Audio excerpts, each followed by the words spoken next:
Their expert team, led by Mark and Liz, provides rod and reel repair services. Bullseye Bait and Tackle, 266 Fort Zumwalt Square, or at bullseyebaitandtackle.net.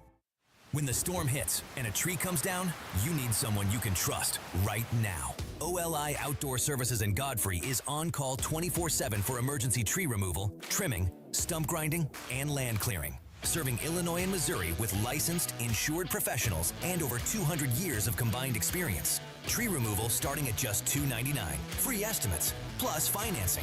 Visit OLIOutdoorservices.com or call 1-888-5-SAWING. All the information I need on the drive to work. Mike Ferguson in the morning. I keep it on throughout the day, whether it's local, national, or something big that's happening overseas. News, analysis, and opinion. St. Louis is #1 for conservative talk. News Talk STL. Tim Jones and Chris Arps in the afternoon. The 9 most terrifying words in the English language are, I'm from the government and I'm here to help. The more you remove voting from Election Day, the more opportunity you're offering for people to commit fraud. Are you not entertained?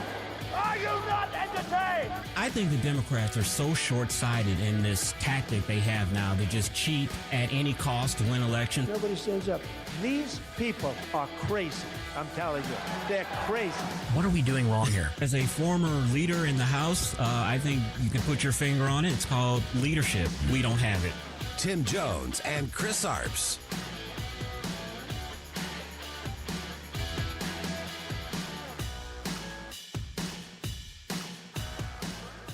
This is a House concurrent resolution which states in operative part, quote, Congress directs the president to remove United States armed forces from hostilities against the Islamic Republic of Iran.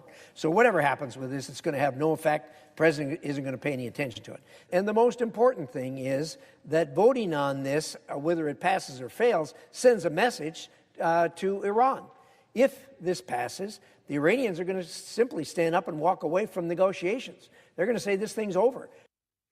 That was Congressman James Risch, Republican from Idaho, talking about the non-binding resolution. That was big news today. Lots of big news coming out of the Supreme Court with some major rulings as well as they head towards wrapping up their term.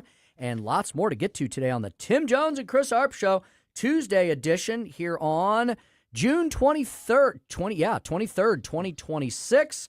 Good afternoon, Chris Arps. Good afternoon, Speaker Tim Jones. How are you today, my friend? Doing okay. You and I are here. And in case people are wondering, producer Joey V is here as well. He's always here. Wearing his Masterpiece Theater-esque shawl, sweater, shawl collar cardigan. Yeah, it's a very strict dress code here at News Talk STL. So when we are at the fireworks stand for Powder Monkey on Monday, yes, in a 100-degree heat, yes, I'm going to need you to wear your cardigan and your sweater vest and all of that as well. Yep, as just well. Tim? Yeah, just me. Chris, he can wear shorts. He's having hot flashes. He's got medical things going on. Yeah, we will be, unless there is an excessive heat warning and we have to call an audible, we are expected to be out at Powder Monkey out in St. Charles County on Monday. Before that, this Friday, guys, we're celebrating our 5th birthday. Yes. June 26th, this Friday, we'll be out at Frankie Martin's Garden in Cottleville in St. Charles County. Please join us. All details at newstalkstl.com. Thank you for helping us celebrate 5 years, because without you all, we wouldn't be here today.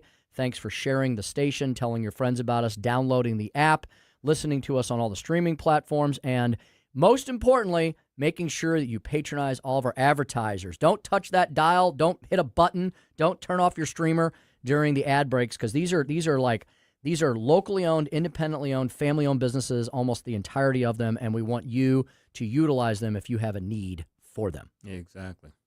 What's on your mind today, Chris? Well, Arps? the clip that we just came in with, James Risch, congressman from Idaho, is exactly right. I mean, the timing of this couldn't be worse. We're in negotiations with Iran to end this conflict, and the Congress, these senators here, want to undercut his negotiating stance. It's absolutely crazy. He's right. I mean, if this did pass the Senate, did pass Congress, what incentive would the Iranians have to still be at the negotiating table? The 4 Republicans that voted for the resolution are the usual suspects. Rand Paul, of course, Susan Collins, and Lisa Murkowski. Both of them are up for re-election, and they are in purplish state, so I can see their vote. And, of course, Bill Cassidy of Louisiana lost his primary last month, so he is part of what they call the Lolo, I think, caucus, where he doesn't, he feels he is unencumbered now and can say and do what he wants. But, yeah, the timing on this is absolutely terrible, especially the news coming out of the negotiations. Iran is saying that they are going to put tolls on the Strait of Hormuz. Lloyd's of London basically said that they told Lloyd's of London that these ships will have to be have insurance in order to get through the Strait of Hormuz. And Lloyd's of London is basically saying that is a de facto toll. So even though negotiations are still going on, the Iranians still don't seem to have gotten the message yet. No. And I'll use a legal term since we are going to touch on some of these major Supreme Court decisions today.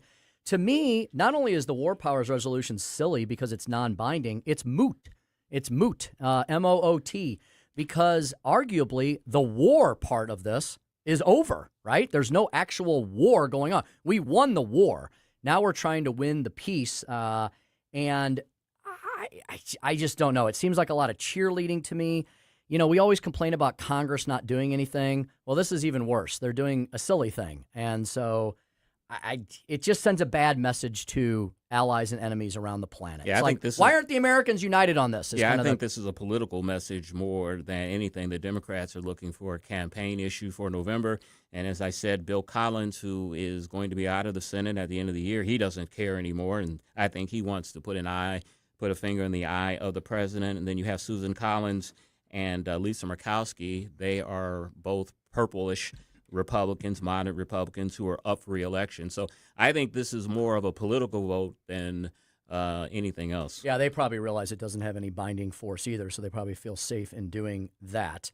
A lot of Supreme Court decisions today on various subjects, including the religious rights of prisoners, international lawsuits, the Eaton Patz case. Do you remember that at all? It's an old 1979 kidnapping and murder case. I do. I saw the news yesterday while we were in the studio where they had the man that was accused of murdering this young boy on television. I know that he was abducted and murdered, but I don't know all the particulars of the case, why this made it up to the Supreme Court. But that just means we have a lot to talk to Zach Smith tomorrow at 4:25, our legal eagle at the Heritage Foundation. We do. Another big decision on congressional authority under the spending clause. For a foreign claims case involving Falun Gong, which is kind of the Chinese dissent, right, against Communist China, and a gun rights case, a Second Amendment case, where the Supreme Court sided with a Texas man and struck down a federal law banning drug users from owning firearms. So lots to discuss with Zach Smith tomorrow at 4:25. And part of that case was based on Hunter Biden, of course, who was a drug addict and bought a weapon and was carrying a weapon while he was abusing drugs. This case kind of exonerates him in a sense. But this case is basically saying that if you are a recreational marijuana user, that should not prohibit you from owning a gun. And I think I agree with that. Mm-hmm. So we'll get a full update from Zach, and we'll also preview the additional hand-downs that are expected on Thursday. So very busy couple of weeks here for the Supreme Court because they will wrap up their term within about 14 days or so because they'll be gone and then some by the July 4th weekend, which is right around the corner, believe it or not. It's supposed to be June 30th, but there have been instances where they have gone into the first week of July. But as I was listening to Susie Moore coming in today, they are wanting to get the hell out of Washington, D.C., and start all of their vacations. And some of these Supreme Court justices end up teaching at universities during their time off. So they are ready to get to their other obligations. Mm-hmm. David Stokes joining us this afternoon at 4:25, as he almost always does on Tuesday afternoons. we're going to be talking. Seems like we're always talking trains with David Stokes, or the lack thereof. So we've got another contentious issue involving a high-speed rail project, potentially from St. Louis to Chicago. Also, St. Louis public school districts looking once again at tax increases. That seems to be what they do best, and more. David Stokes joining us at 4:25. He's, of course, with the Show Me Institute. Chris's Corner coming at us at 4:45. Yeah, Josh Hawley asking the question, is he still a conservative Republican? He spoke last week at the Teamsters Convention out in Las Vegas and made a little startling news, in my opinion, and we're going to examine Josh Hawley's conservative record while he's been in the Senate. Indeed. 5:07, the Speaker's stump speech, another segment in the ongoing saga of how and why money moves. Two different pieces I found, that one from Europe, actually. So not only is income migration a thing in the United States, we always talk about people moving out of the big blue states into the big red states. It's actually happening in Europe as well, and there's some commonality there. In addition to that, another piece from another unlikely source, Chris, Fareed Zakaria seems to be discovering maybe some conservatism he has deep inside of him. He has been bashing California recently, and he's been bashing California Democrats. So interesting take from Fareed as well. Yeah, I'm very interested in hearing that, because Fareed is about as far left as they come. So I would love to hear any moderation that he is considering. So we're going to talk about money moving around Europe as well as the U.S., and a place in the U.S. that acts like Europe a lot, crazy California. Speaker stump speech at 5:07. Then we have got the prescription for I feel like we just talked to Dr. Tobler. Man, I can't believe how much time flies. Excited to have him back today. The Justice Department has claimed that over 450 people are being charged in an alleged $6.5 billion healthcare fraud scheme. So when people ask, where's all this waste, fraud, and abuse in government? Well, you don't have to look too far. It pops up every single day. And it seems, Chris, that we're having story after story after story about all the fraud that seems to be embedded in our Medicaid and Medicare systems. Yeah, and there's been fraud involved in these programs for years, but nobody really took the time to really look into it until President Trump and this administration did. And what highlighted that focus, of course, is what happened in Minnesota with the larynx sensors. Minnesotans up there are accused, some Minnesotans are accused of bilking the state out of $8 billion. I can't imagine Minnesota doesn't have a state budget that's probably 50 or 60 billion. So that's I'm terrible in math, but that's a pretty good chunk of the annual state budget that has been lost to fraud over a number of years. It's a huge chunk. I don't know their annual budget either. Missouri's is around 50 billion, and Minnesota has fewer people, so theirs might be somewhere between 45 and 50 billion. So that is a huge chunk of coin out of their coffers, out of taxpayers' coffers. And Chris, it's another Tuesday in the summertime in an election cycle. We have primaries today in multiple states. New York, Maryland, Utah, and then South Carolina has a gubernatorial runoff as well to be the next governor of the Palmetto State. Yeah, and we talked about this yesterday. All eyes are going to be on New York, of course. Zohran Mamdani is trying to throw his socialist weight around, giving some endorsements to some socialist candidates that are running against incumbents. So it will be interesting to see how he fares tonight. And also people will be watching Jerry Nadler. He is the longtime congressman who decided to retire this year. And one of the candidates that are running for his seat is Jack Schlossberg, who is the grandson of JFK. So it'll be interesting to see how he fares. There'll be a lot of results to talk about tomorrow, so you're going to want to be listening to our station right out of the gate. Mike Ferguson, I'm sure, will be covering a lot of those primary results between 5:30 and 9 a.m. tomorrow morning. Mike Ferguson in the morning, and then followed by all of our other great local programs. We have 6 local programs every single day. Every single one is live and local. That's why we're number one for live and local conservative talk in the St. Louis region, in eastern Missouri, because of those 6 live and local programs every day. And they run on our FM dials of 101.9 and 94.1. We stream them We have them available on apps. So if you love our show, check out the others as well. We'd like to have you listen to us throughout the day part. And the other big shock news of today, Tim, you may want to sit down for this. I know you usually stand up doing the show, but this one's going to shock you. Tucker Carlson said on one of his podcasts that, quote, there's no chance I would support the Republican Party in this year's midterms. I know that shocks you. He said they are making decisions on the basis of other criteria, what's best for this company, what's best for Israel, what's best for our donors. They are off in the wrong direction like that. It is unacceptable. That's treasonous. It's immoral. It can't continue. So Tucker Carlson making it official, I think, that he has left the Republican Party. Shocker. I'd like for Tucker Carlson to explain these days, what does he support? You know, we always hear his criticisms. Russia and the Palestinians. Yeah. I mean, we always hear him complain about Republicans and what we're doing internationally.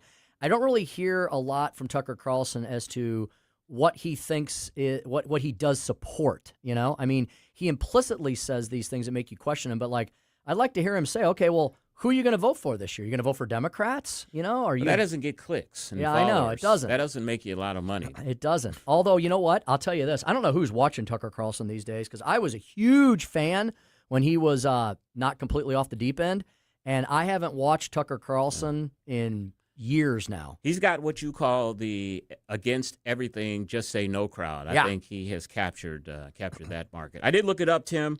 Minnesota's annual budget is $66 billion. Wow, it's bigger than Missouri's. Yeah. See, that's a problem right there.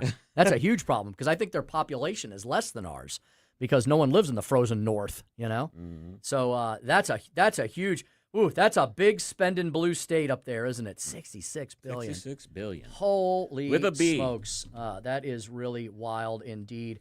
Yeah, I think their population is like 5.8 million, and we've got 6.3. So you have a state with less population that has a budget that's $10 billion bigger. Explain that math. They're stealing Medicaid and Medicare money. It's easy. That's where it's coming from. Hey, it's easy when you can steal $9 to $10 billion, right?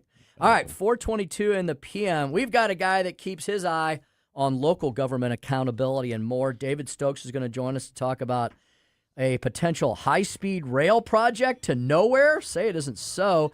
And school districts, oh, what a shocker, looking at tax increases. Yeah. And before you go, Minnesota's population is 5.8 million.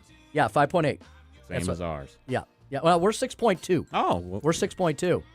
We're slightly bigger. Got it. They should not have a budget that much bigger than ours, though. Yeah, that's amazing. David Stokes, the Director of Municipal Policy, joins us next at 101.9, 94.1 News Talk STL.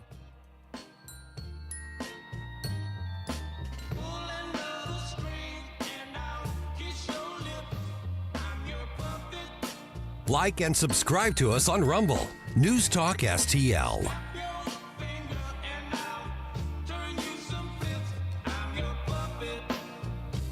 From the News Talk STL Weather Center. It's a beautiful sunny day out there. High temperatures in the low 80s. The humidity not bad at all. It's in the moderate range.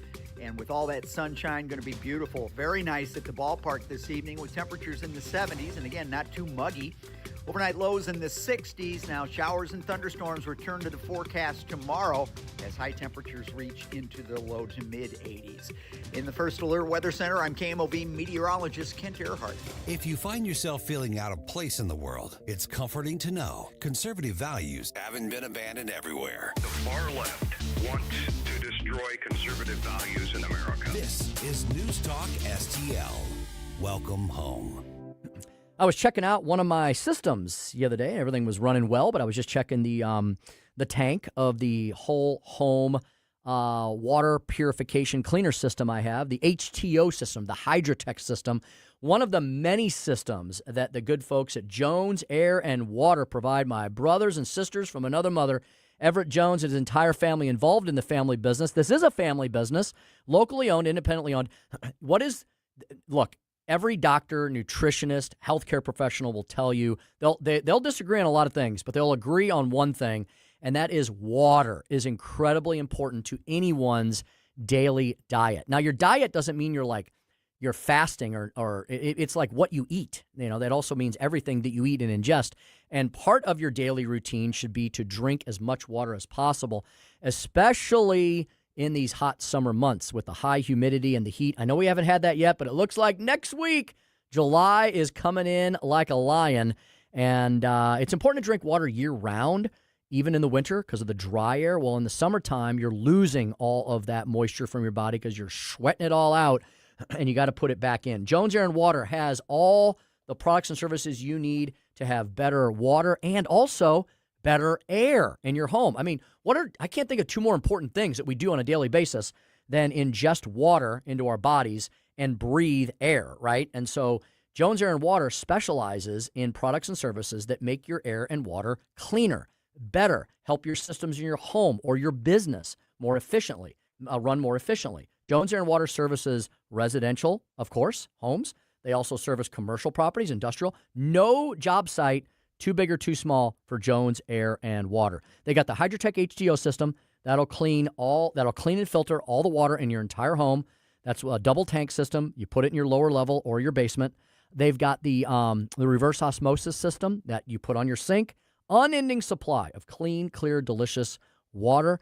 And they've also got the whole home dehumidifier. I am so happy that we have one of those. I know it's going to be making its money next week when it is chugging and removing all that nasty humidity out of our Jones home and allowing our HVAC unit to work better, more efficiently, and at a higher level and still provide better cooling. Jones Air and Water, your one-stop shop for all your air and water needs. Check them out 24/7 and all the great stuff they've got at joneswater.com. That's joneswater.com. Hey, when pests invade your home, you need someone you can trust. It's Jamie Ullman here, and at Buckingham Pest Control, they're not just your exterminators. They're your neighbors and friends. A locally owned family business and St. Louis Magazine A-List award winner, providing affordable, quality pest control. Plus, they offer energy-efficient TAP attic insulation, the only insulation that controls pests. BuckinghamPestControl.com. That's BuckinghamPestControl.com. Hungry at midnight? Craving a home-cooked breakfast at noon? At Gingham's Homestyle Restaurant, we've got ya 24 hours a day. For 35 years, folks have been coming back for our famous fried chicken, bone-in catfish, country fried steak, slow-cooked pot roast, scratch-made pancakes, or a slice of homemade pie. Daily specials and a loyalty rewards program that actually pays off. There's always a reason to come back to Gingham's Restaurant in St. Charles. Skip the wait. Join our waitlist on Yelp or at ginghamsrestaurant.com. This is Kurt Barr, Director of Elections for St. Charles County, reminding you that your vote counts. If you have limited mobility, St. Charles County offers accessible curbside voting at the Election Authority office at 397 Turner Boulevard in St. Peters. Park in the designated spot, call the number posted on the sign, and a bipartisan team will come to you. Access to the ballot should never depend on whether you can access a building or stand in line. For official election information, visit sccmo.org/elections. This hour of Jones and Arps is brought to you by Stifel. Contact your Stifel financial advisor at stifel.com. That's STIFEL.com.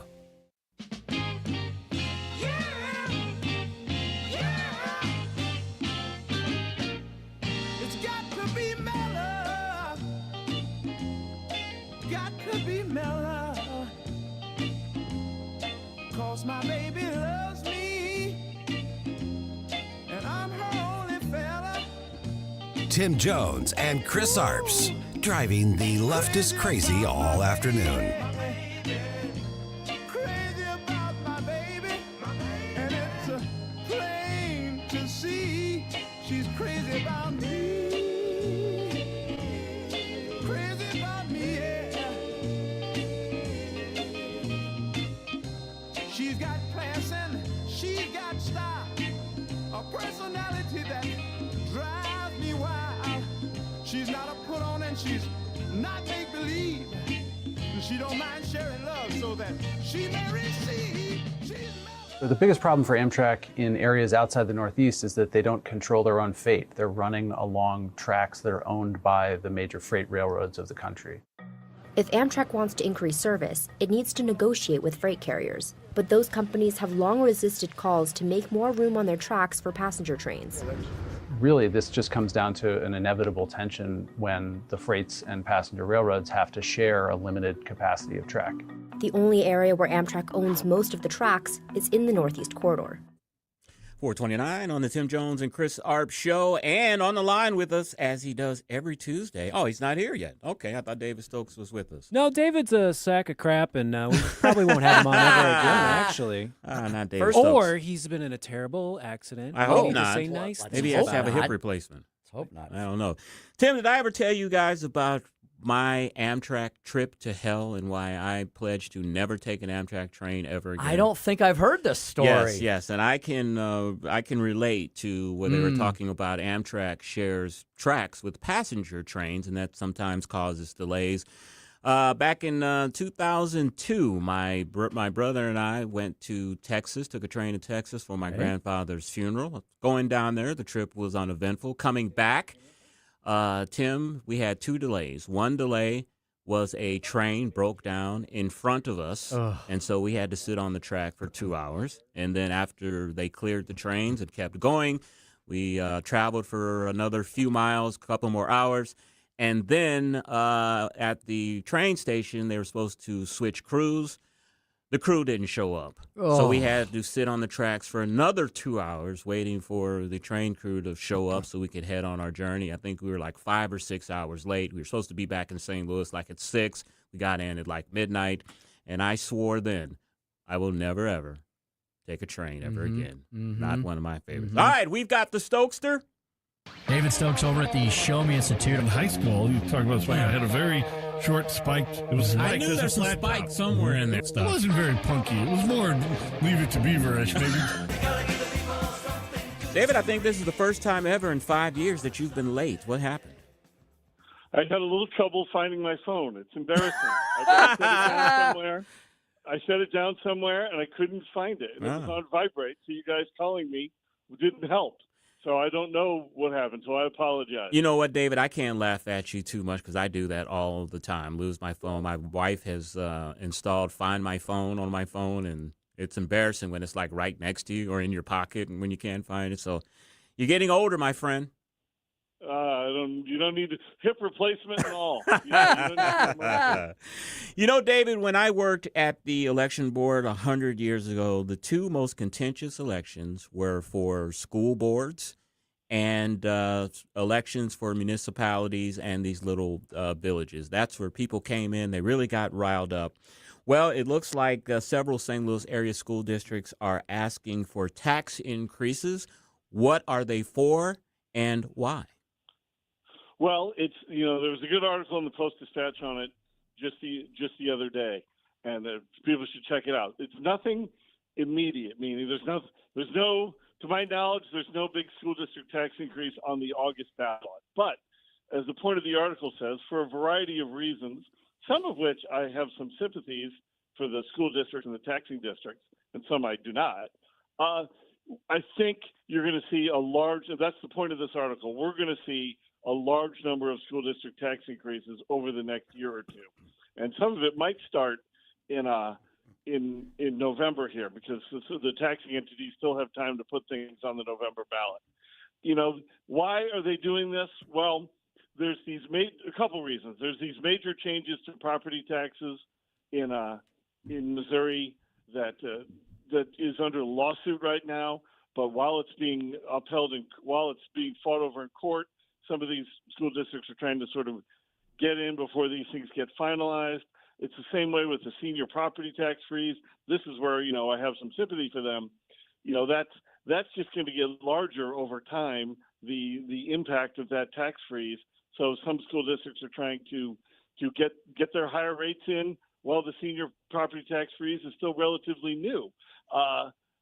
And so this is all sort of why. Now, the big change is making some counties, these 0% counties, like Franklin and Jefferson. It was rejected in St. Charles.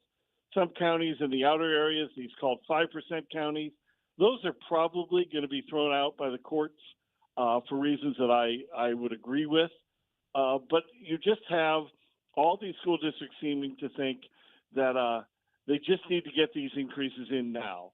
And the part that's most frustrating to me about it is they're not paying any attention to demographics and demography and the reduced number of children that they're going to be educating in the very, very near future.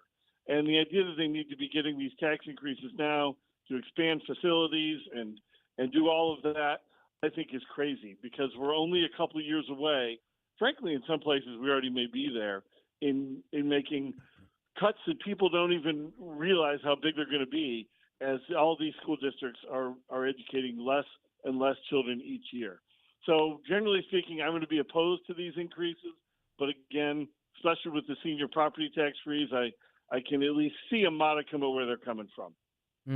Yeah, David, I was going to basically ask you something along those very lines. Is, school districts are really great about asking and taking, and they're not so great about giving back. I mean, if an area is, they don't seem to be cognizant of the concept of time and how things change. Just because you were once in a growing area and you had a need to build more schools and buildings, you also have to admit then when things are shrinking or getting less of something like what you just referenced, school-age population, they always seem to want to hang on to expensive physical plant long past long past the time they should, right? So I think school districts need to be more cognizant and self-aware of changing demographics, as you just stated. They aren't. And even though it's not hard, it's not hard to see these predictions come through. And Ness Sandoval writes about it all the time, out of the professor at St. Louis University, who does great work for our region. It's easy, it's obvious to see, but they just, you just want to stick your head in the sand and act like it's not coming. And of course, the most obvious example of this is the City of St. Louis School District, which continues with both of the people who live in the City of St. Louis and the number of children in that school district. All of it just keeps declining. And here they are, always a little too late in trying to catch up with it. And what you have, here's how bad it gets. They're now paying to raise buildings. They're paying to demolish their school buildings, empty school buildings, instead of selling it to developers who want to develop these school buildings. Wow. It's just insane. They're paying millions of dollars to demolish buildings and rejecting offers from developers because, for whatever reason, and they were quoted in the newspaper, I can't recall if it was the Business Journal or the Post, saying at least one member of the school board that she didn't think the developer was going to build affordable housing, so they wanted to just destroy the building and not sell it at all.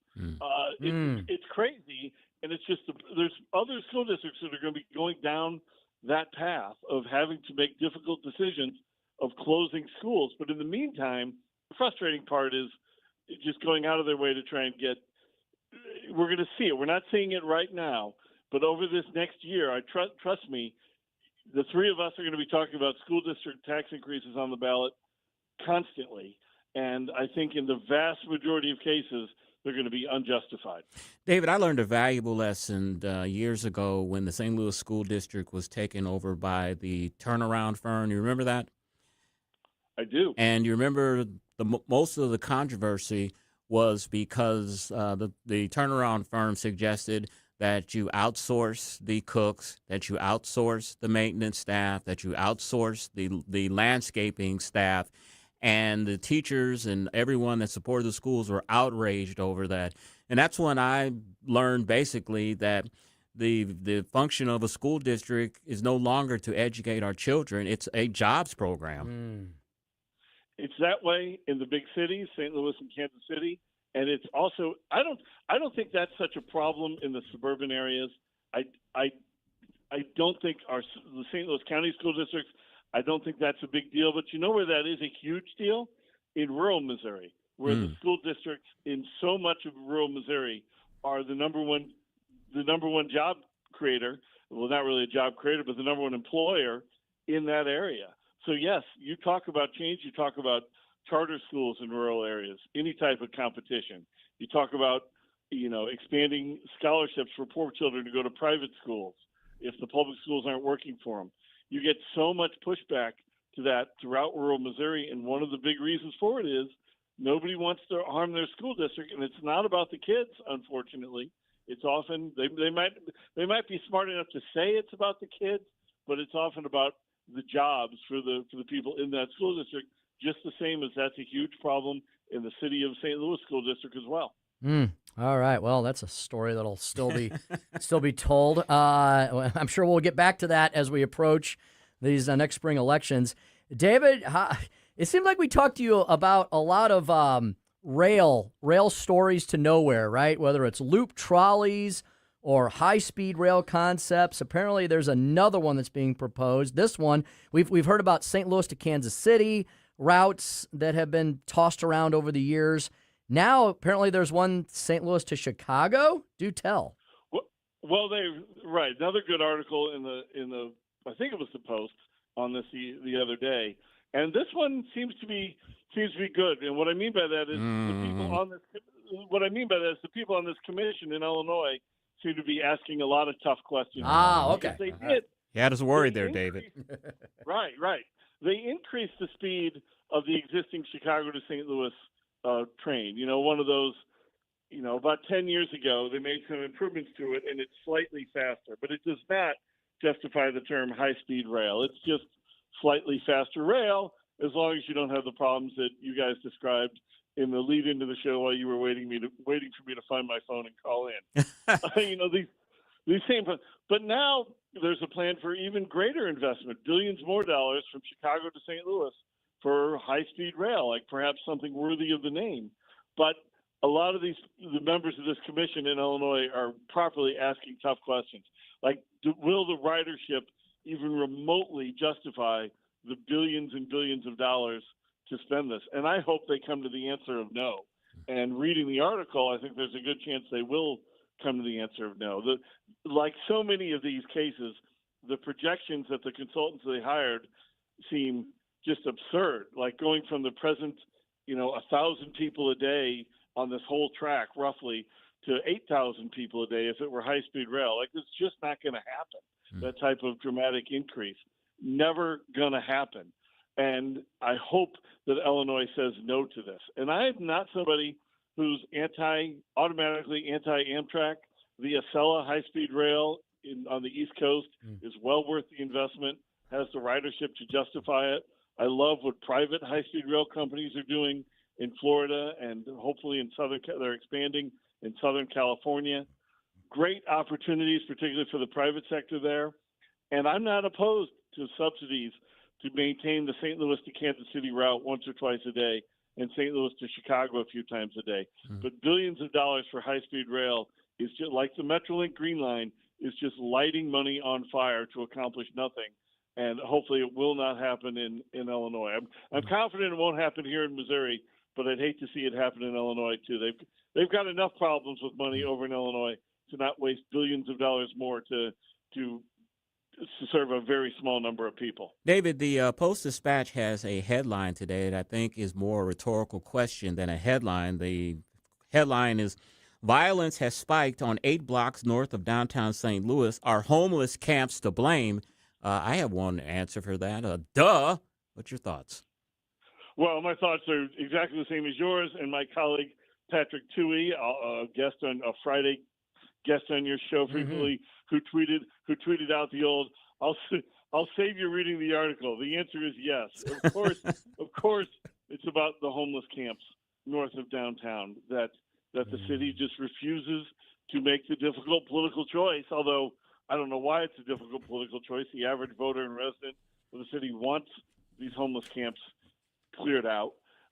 This type of violence is exactly the type of thing that keeps people from going downtown, keeps people from spending money or expanding in the downtown area, helps cause businesses, they might not say it, but it's one of the reasons businesses leave downtown to go to the county or to St. Charles or wherever. And look, businesses should be able to locate wherever they want. There's certainly other reasons like taxes to get out of the city of St. Louis, but the crime is the one staring you right in your face. And I recall when it's the name of the boy, who's the one he found Twitter? Square. When Square, Jack Dorsey. Jack Dorsey and Square closed their offices temporarily a few years back because so much crime was happening around them. And they, like this area, were on the north side of downtown on North Tucker there. And they had to temporarily close because of violence and fears for their employees. So this type of thing demands that the city crack down on it. You let open-air drug markets and people flout the camping laws, which you're not allowed to sleep in a public park. You shouldn't be allowed to sleep in a public park. These people should be forced to go to shelters, or if they keep violating, if they're doing drugs out in public or committing other crimes, they should be in jail. But to just allow it to happen is one of the reasons why downtown keeps falling, and it's terrible to see. But it's so frustrating to see the lack of political will to clear them out and make downtown safer for people. Well, Dave, you have to remember that the homeless do vote. I mean, people give them cigarettes, donuts, and a sandwich, and take them to the polls, and they vote. So maybe they're a strong constituency there in the Democratic Party. Who knows? I'm not going to make it about party, but yes, it's frightening to think the level of a strong constituency they actually turn out to be. And if you read Boss about Mike Royko, they talk about how this Chicago political machine back then, and almost certainly still now, takes advantage of the homeless to generate a great deal of votes, just as like we saw in Los Angeles a few weeks back. And that's David Stokes, Director of Municipal Policy at the Show Me Institute, showmeinstitute.org. David C. Stokes. David, when are you coming back in the studio? Pretty soon. Hip's in good shape, as long as I can find my phone so I don't get distracted. You don't need a phone if you're in the studio. Right, but I needed my map to help me get there on my Apple Maps.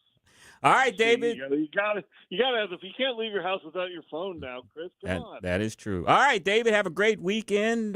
Great week. Excuse me. I'm thinking it's Friday already. We'll talk to you again next Tuesday, my friend.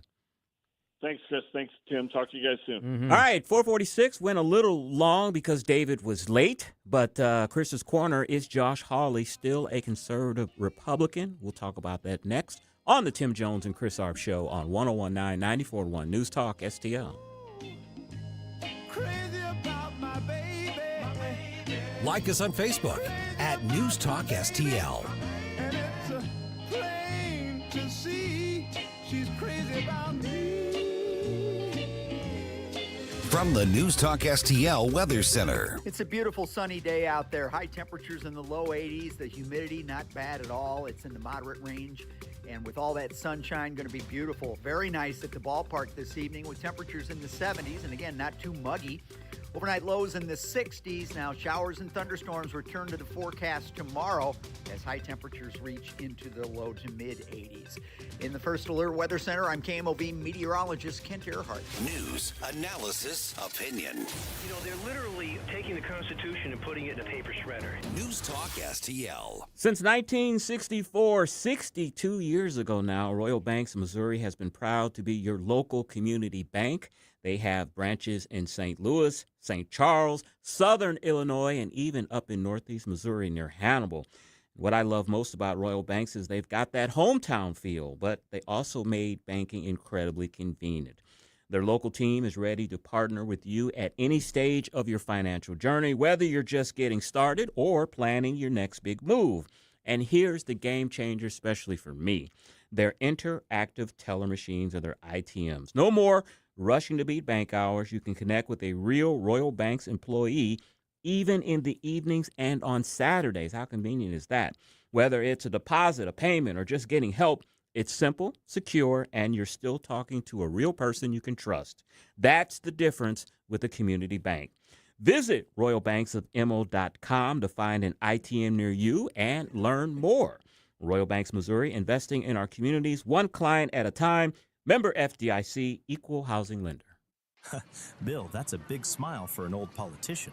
I'm thinking about our plan. It's slick enough to make a lobbyist blush. First, we hoodwink voters with Amendment 5. Tell them it's a tax cut. Once they're hooked, we decide who pays the higher taxes. So it's not a tax cut plan, and we don't get a say?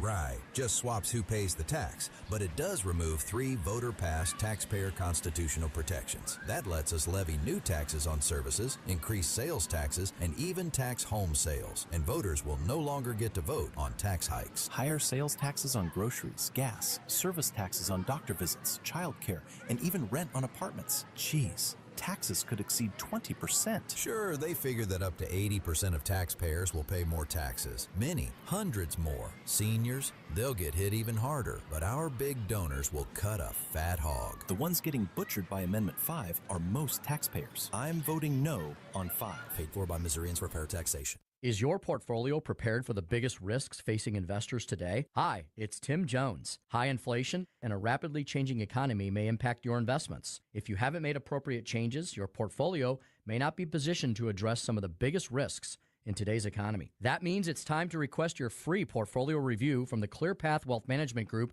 at Stifel. You can hear their latest views on the markets and investing during On the Money, hosted by Stifel financial advisors Bob Stockdale and Eric Robert, every Saturday morning at 9 a.m. on News Talk STL 101.9. They can help you get organized, guide you through critical retirement decisions, and create a portfolio designed around your needs. To schedule your free portfolio review, go to clearpathinvesting.com. That's clearpathinvesting.com, or call 636-695-2650. That's clearpathinvesting.com, 636-695-2650. Stifel Nicholas & Company, Incorporated, member SIPC and NYSE. On the next, Larry Connors, USA. The story behind the story when CBS sent a consultant to tell me how to do my job. And what happened next? Larry Connors, USA. Now, weeknights 6 until 8 on News Talk STL. Chris's Corner, brought to you by Timothy's Restaurant at 12710 Olive in Creve Coeur. Follow Chris Arps on Twitter at Chris_Arps.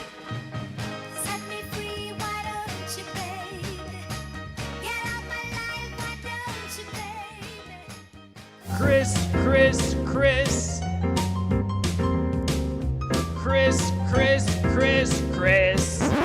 And if you don't know, now you know. And now, Chris's Corner. Is Josh Hawley still a conservative Republican? I'm confused, and I suspect a lot of Missouri Republicans are confused too. When Josh Hawley defeated Claire McCaskill in 2018, many conservatives saw him as exactly the kind of Republican Missouri wanted. He ran against a Democrat who spent years portraying herself as a moderate while voting with her party in Washington. Hawley campaigned as a constitutional conservative, a supporter of free markets, limited government, and traditional values.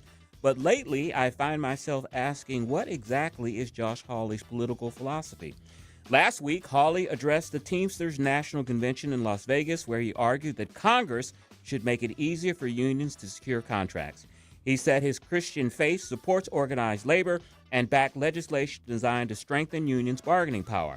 He also endorsed legislation that would prevent self-driving trucks from replacing commercial drivers. He attacked what he called AI cheerleaders and argued workers should have new rights over how artificial intelligence is used in the workplace. Then there's his growing list of legislative partnerships. Hawley has teamed up with Elizabeth Warren to break up healthcare companies. He's worked with Bernie Sanders to cap credit card interest rates. He's partnered with Cory Booker on child labor laws and Richard Blumenthal on AI regulations. Now he's proposing that tariff revenue be used to send stimulus-style checks directly to working-class Americans. If I didn't know the sponsor's name, I'd assume some of those proposals were coming from a Democrat. Now, before Hawley supporters get angry, let me be fair. He's not embracing progressive social policies. He's still firmly pro-life. He's still fighting cultural battles against the left. He's still a strong supporter of President Trump and has been one of the Senate's most vocal critics of big tech censorship and the Washington establishment. But economically, he's charting a very different course than the Republican Party that many conservatives grew up supporting. For decades, Republicans generally favored free markets over government intervention, automation over protectionism, and private sector innovation over federal regulation. Hawley's argument is that those policies help multinational corporations while hollowing out the American middle class. He believes government should intervene more aggressively when workers, families, and communities are threatened by corporate power. In other words, Hawley isn't becoming a Democrat. He's trying to redefine what Republican populism looks like in the post-Reagan, post-globalization era. The question Missouri Republicans must answer is whether they agree with him. Is conservatism primarily about free markets and limited government, or is it about using government power when necessary to protect American workers, families, and communities? Because Josh Hawley increasingly seems to believe it's the second option. And whether you agree or disagree, that represents one of the biggest ideological shifts happening inside the Republican Party today. And that is Chris's Corner. Tim, how shocked have you been at the economic populism of our conservative Senator Josh Hawley? It's been quite a departure from what I expected. It Yeah. has been. It's very Teddy Rooseveltian, you know? Yeah. Teddy Roosevelt was very progressive in his economic viewpoints. My problem with and I thought Teddy Roosevelt was a great president, right? And he was a great president. He was a badass. He was Rough Rider. Man's man. He used to, Chris, he had the original UFC fight. Yeah, that's true. At the That's true. White House. He was a boxer, right? And I think he held boxing matches at the White House. Oh, the calamities of it all. But economically, a lot of people have a lot of problems with his progressivism. Look, government is a horrible central planner, right? No matter I think most economists, except for Paul Krugman and Tom Friedman, will admit that government makes bad decisions. Josh Hawley is wanting government to choose who gets the hand up in our country, and that usually doesn't work out well. Josh Hawley, Tim, in the coming years is either making a huge blunder or he's going to look like an absolute genius because, as we know, with President Trump's ascension to the presidency, the blue-collar manufacturing worker has shifted to the Republican Party. The Republican Party has become a more blue-collar party. The Democrats have become the party of elite, Silicon Valley, the wealthy people. They're the ones that Wall Street now supports. So he's either trying to get ahead of the curve, and this looks genius, or maybe he's a little too out front too early, even though the trends seem to be going in his favor. I'm just wondering when he's up for election in 4 years, I think, 4 more years, will the Missouri Republican Party be where he is at? He's taking a huge gamble, and it'll be interesting to see if this pays off. Yeah, Reagan did it the opposite way, right? Reagan was a champion of fiscal conservatism, but he attracted blue-collar workers. We called them Reagan Democrats. That's true. Reagan would not have won 49 states if a lot of moderates and Democrats didn't vote for him. 2 different roads, right? Yeah. You can go down the Teddy Roosevelt road, or you can go down the Reagan road, and Josh Hawley seems to be choosing the former over the latter. It will be interesting to see how his gambit works out. All right, we're going to have the Speaker Stump Speech at 5:06. Yes, titled, How and Why Money Moves at Home and Abroad. And then we'll have our weekly visit with Dr. Randy Tobler. Of course, he's host of the Randy Tobler Show here on News Talk STL on Saturday mornings. A lot to talk to the good doctor about. The situation with Iran. Is Iran being more recalcitrant than they should be? It seems like they are. And a lot of news on the medical front. One is Brooke Rollins, who is the ag secretary, her edict to make sure that welfare mothers buy food, healthy food, instead of Snickers and candy bars, that was thrown out by a federal judge. And some news today, too, Tim. Our good friend Rand Paul has subpoenaed Dr. Fauci. He says Dr. Fauci has some questions he needs to answer. We'll ask Dr. Tobler about that at 5:23. You are listening to the Tim Jones and Chris Arps Show on 101.9 94.1 News Talk STL. This hour of Jones and Arps is brought to you by Stifel. Contact your Stifel financial advisor at stifel.com. That's STIFEL.com. Hey, it's Tony Colombo, and it's tough to pick, but my favorite sandwich at Capriati's is the cheesesteak with a side of Cap's awesome fries. Visit Capriati's now at 2 locations on Manchester at McKnight and Rock Hill, and now in Creve Coeur on Olive, just 1 mile west of 270. If you love your pet, which I know you do, then they deserve the excellent treatment and care they'll receive at Pacific Animal Hospital in Pacific, Missouri, a full-service veterinarian facility. Originally built and grown by my dad, Dr. Bill Jones, a new generation of wonderful veterinarians and staff at Pacific continue to provide outstanding medical, surgical, dental, boarding, and grooming services for your favorite furry friends. Our family entrusts the care of our pets only to the experienced docs and staff at Pacific Animal Hospital. You should too. Call them today, 636-257-2100, 24/7 at PacificVets.com, PacificVets.com. Hi, Sandy. What's that? I'm reading up on this Amendment 4 on the August ballot. What's for?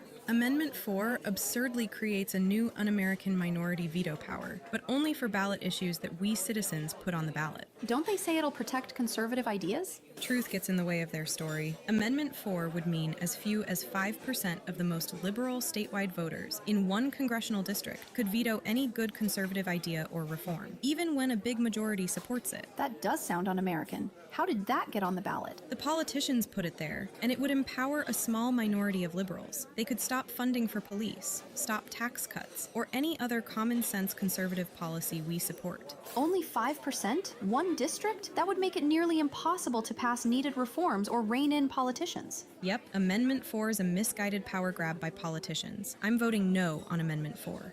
Right. I'm not giving up my constitutional rights. It's a hard no on 4. Paid for by Missourians for Fair Governance.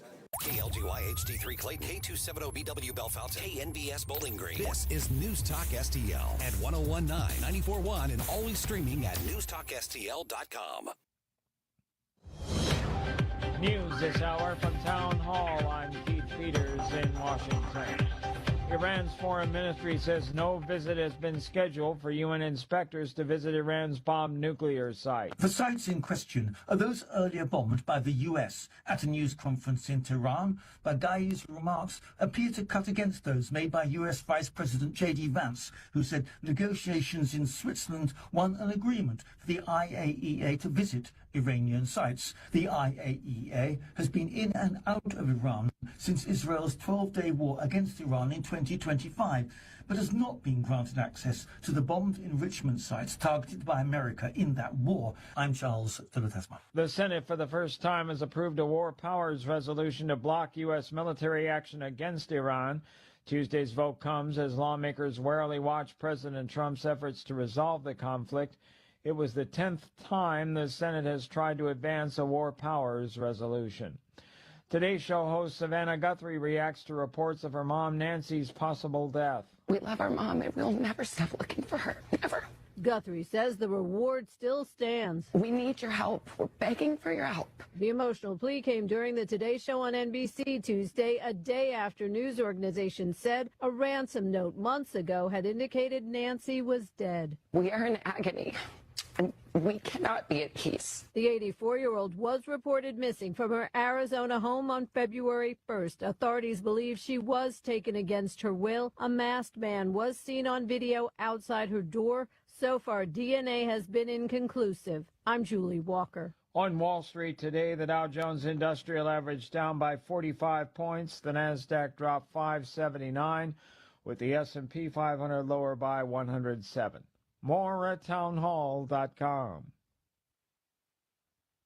Diabetes, high blood pressure, anxiety meds, everyone's on them. If you're a 50-year-old male, maybe a bit porky, and you may even have type 2 diabetes, $1 million of term insurance may only cost you about $200 a month. Call Term Provider. Speak with Big Lou at 800-555-2085. Big Lou will find a term life policy for you even if you have type 2 diabetes, are overweight, or have high blood pressure. Term Provider has helped thousands of people like you who think they can't afford term life insurance. To buy $1 million of affordable term life for you, all you need to do is call Big Lou at 800-555-2085. Lou will make sure the scales are tipped in your favor. Call 800-555-2085.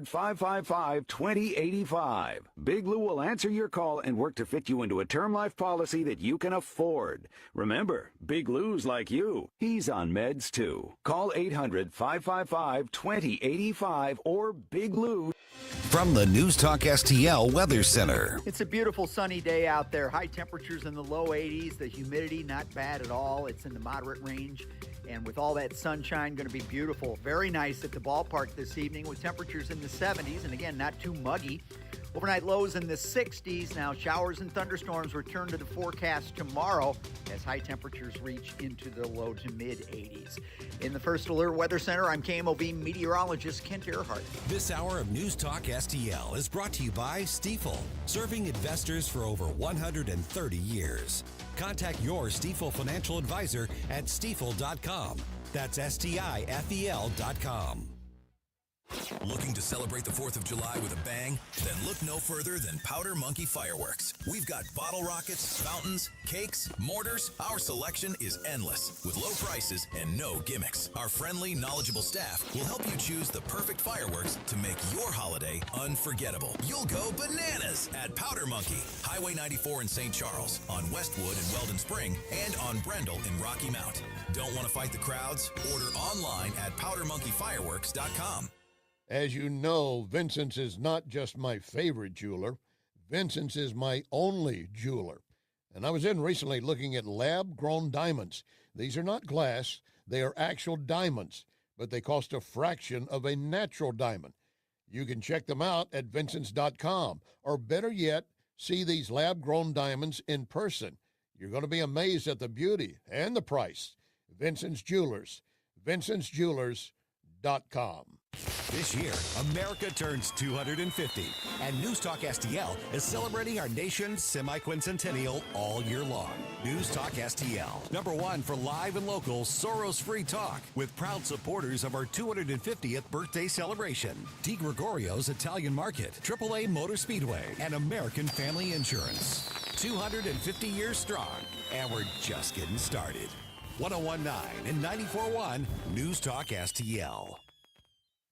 The news and talk. What is this all about? It's very simple. Iran can never have a nuclear weapon. That matters to St. Louis. The final details for a possible agreement between the United States and Iran are still being discussed. This is 1019 and 94.1 News Talk STL. Tim Jones and Chris Arps in the afternoon. The 9 most terrifying words in the English language are, I'm from the government and I'm here to help. The more you remove voting from Election Day, the more opportunity you're offering for people to commit fraud. Are you not entertained? Are you not entertained? I think the Democrats are so short-sighted in this tactic they have now to just cheat at any cost to win elections. Nobody shows up. These people are crazy. I'm telling you, they're crazy. What are we doing wrong here? As a former leader in the House, I think you can put your finger on it. It's called leadership. We don't have it. Tim Jones and Chris Arps.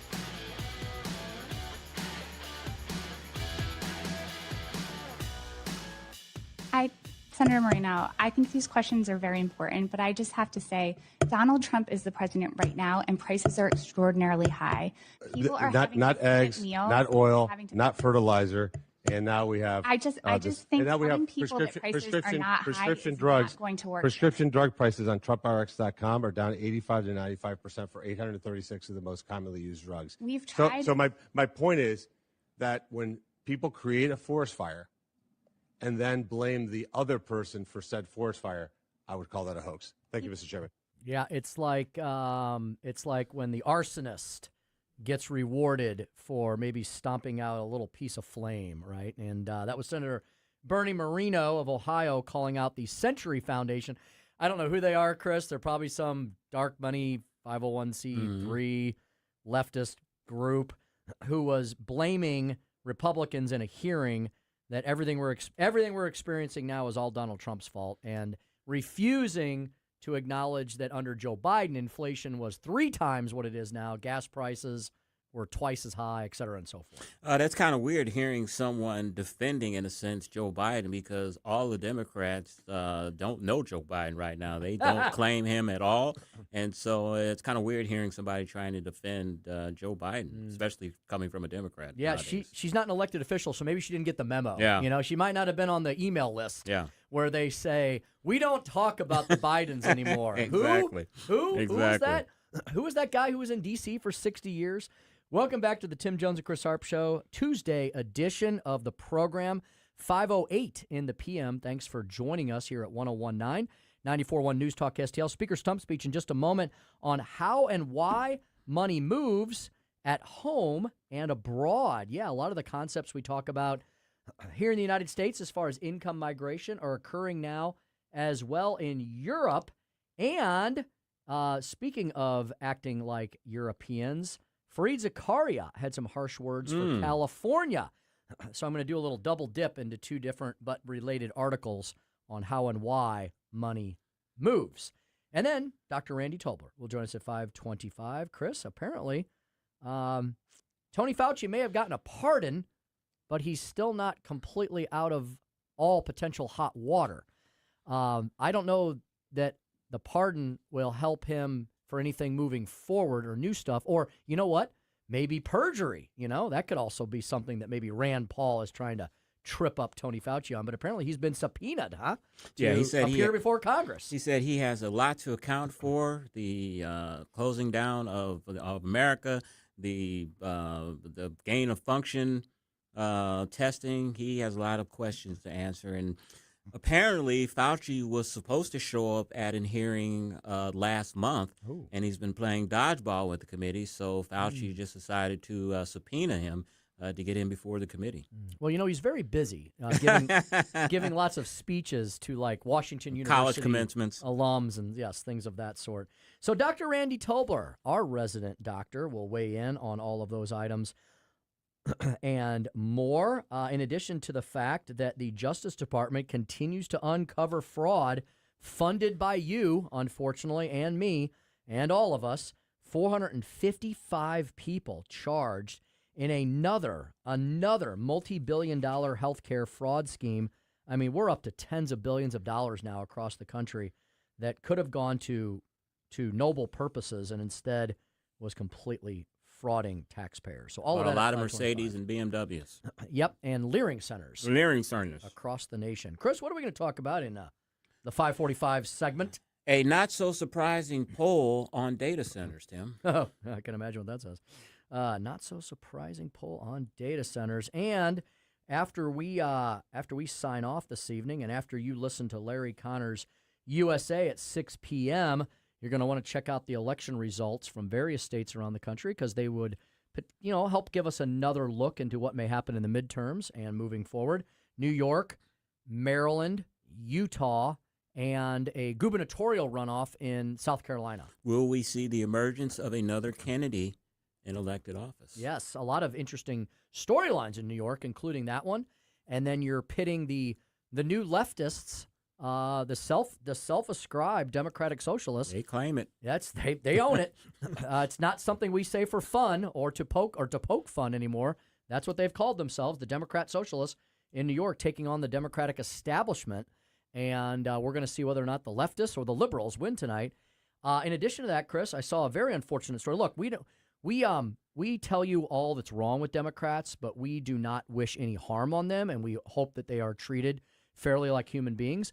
Congressman Goldman, yes, apparently was excoriated or banned or exorcised or something from a New York coffee shop because he's Jewish. Yeah, and the owner said that she does not want his business, gave him his money back, and now Harmy Dillon is investigating that business owner for civil rights violations.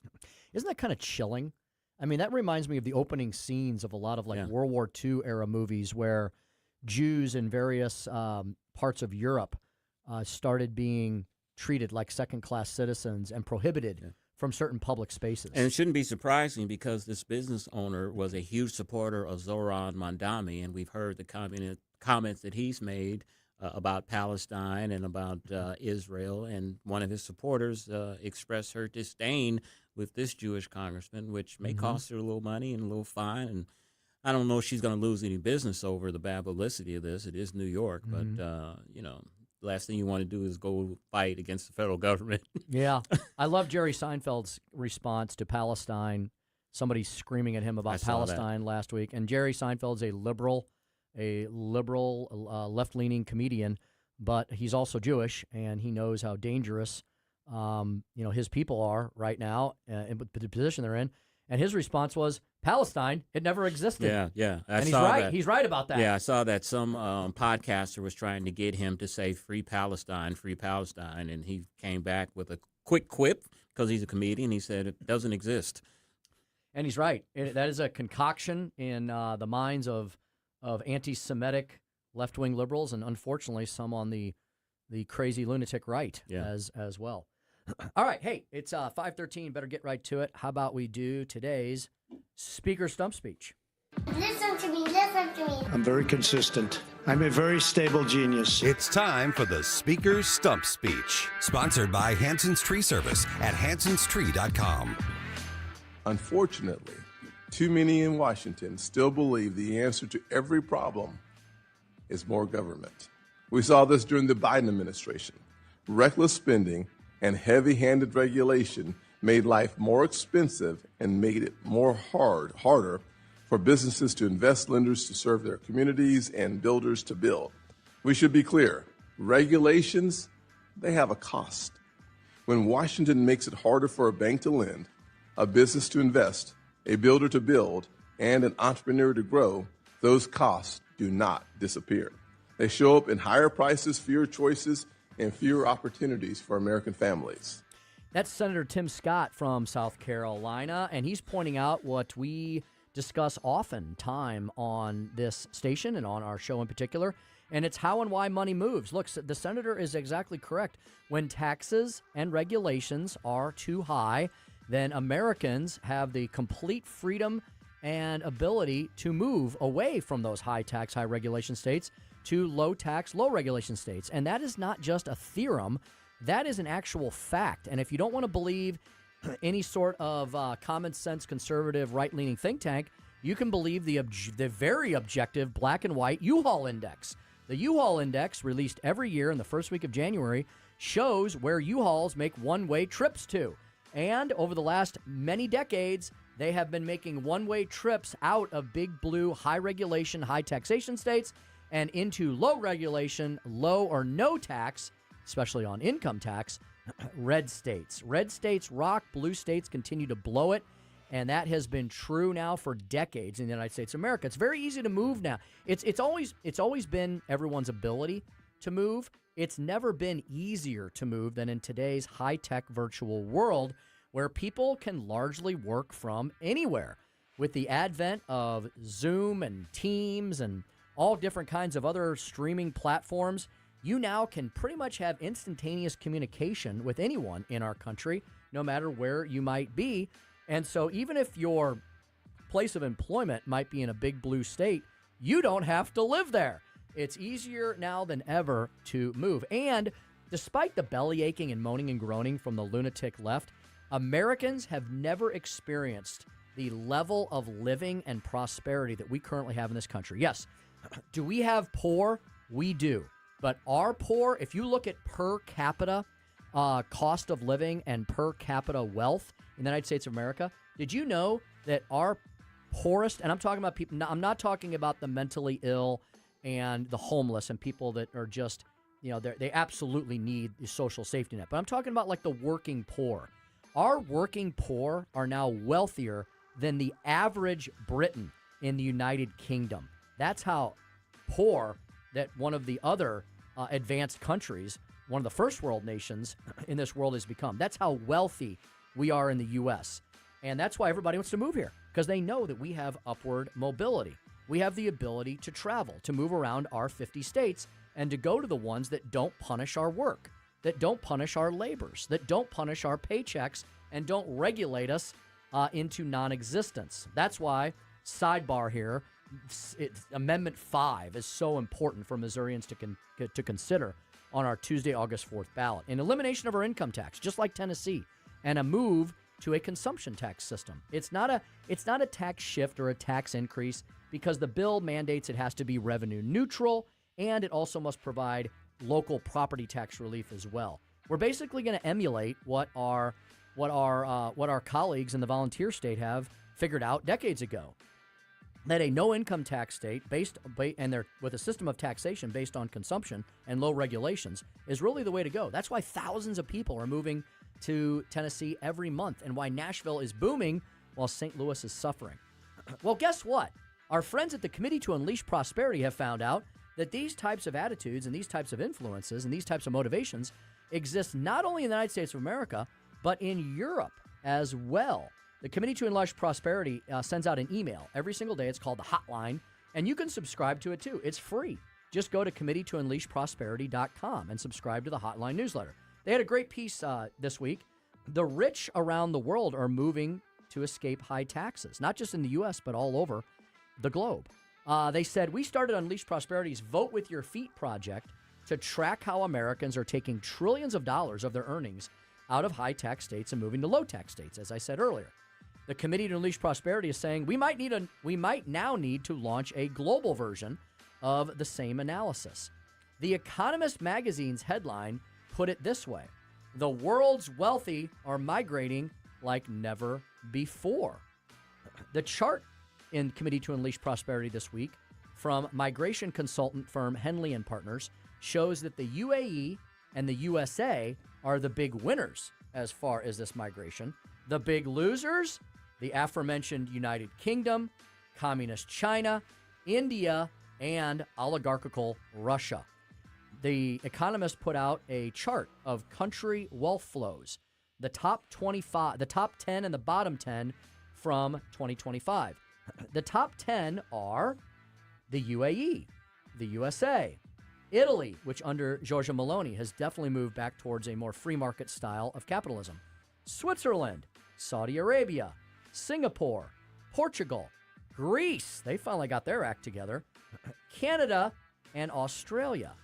The bottom 10 are the United Kingdom, China, India, South Korea, the Russian Federation, Brazil, France, Spain, Germany, and, Israel, I think, is a little bit an outlier there. They're kind of in the middle of a war-torn conflict, but they're at the bottom of the list there. Not a lot of outflow, but a little bit.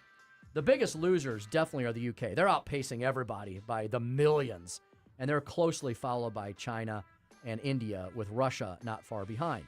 These are old economies. These are top-down economies. These are very centralized economies. The committee says last year, France, Germany, and Spain were listed for the first time among countries which were exporting more wealthy inhabitants than they were attracting. Britain lost a stunning 16,500 people who had at least $1 million in wealth or more. The U.S., on the other hand, saw an influx of 7,500 millionaires and is now home to more than a third of the world's richest people who are worth more than $30 million apiece.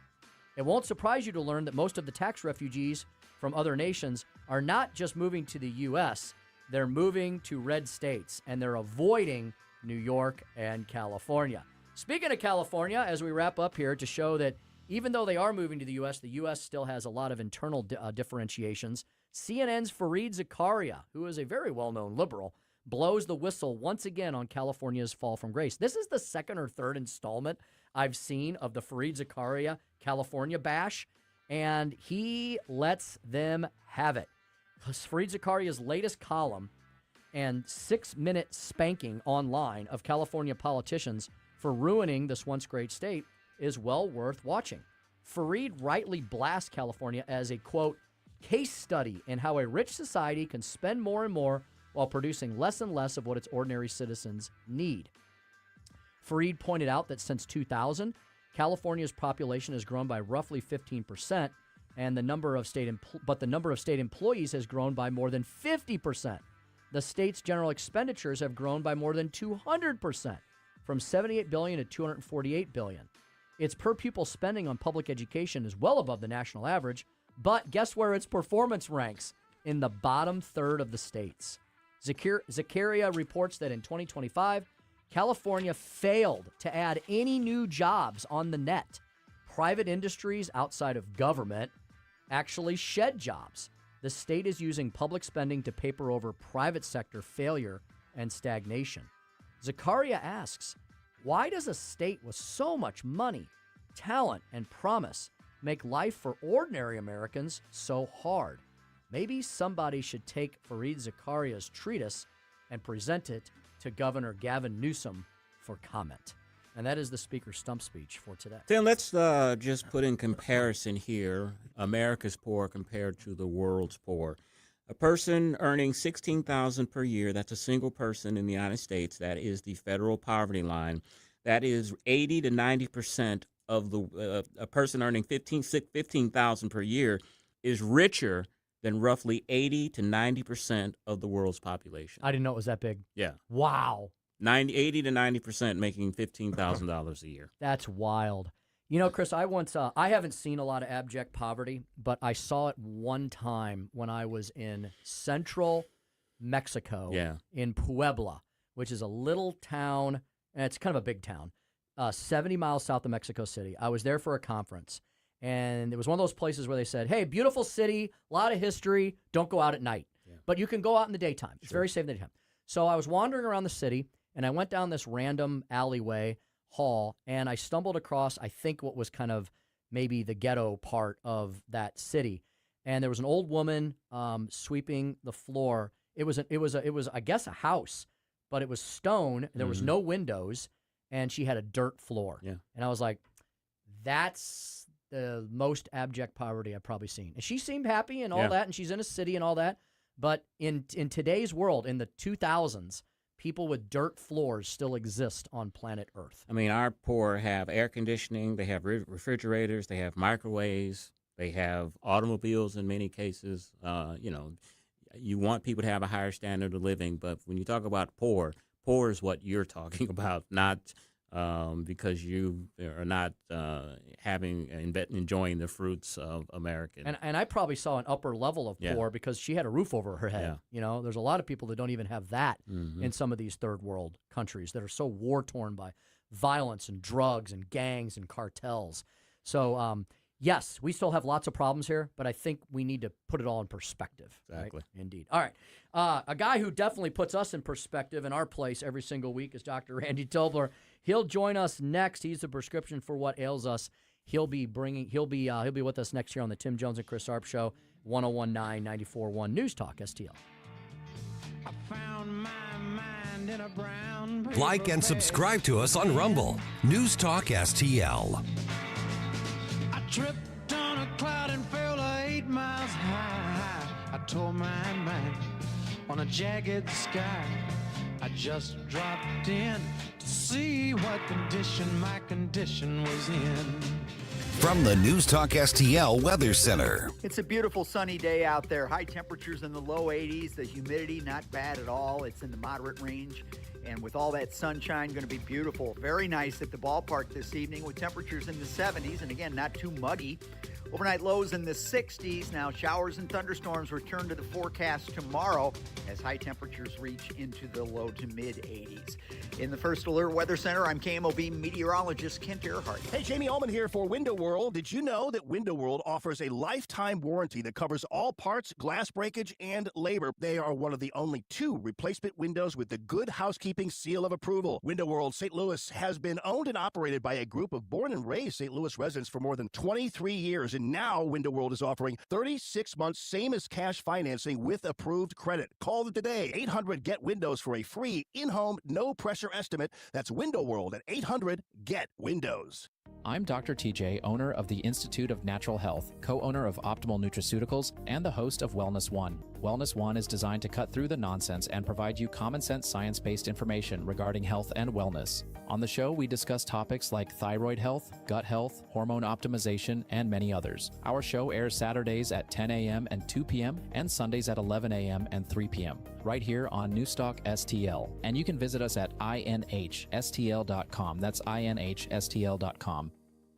If anyone calls or messages you about investing your money and promises quick profits, guaranteed returns, or can't miss opportunities, stop. Don't fall for the call. I'm Denny Hoskins, Missouri Secretary of State. Our office regulates investing and works to protect investors. Call the Missouri Securities Hotline at 800-721-7996 or visit MissouriProtectsInvestors.com. Paid for by the Missouri Investor Education and Protection Fund. This is a public service announcement. This hour of Jones and Arps is brought to you by Stifel. Contact your Stifel financial advisor at stifel.com. That's STIFEL.com. You're listening to Tim Jones and Chris Arps.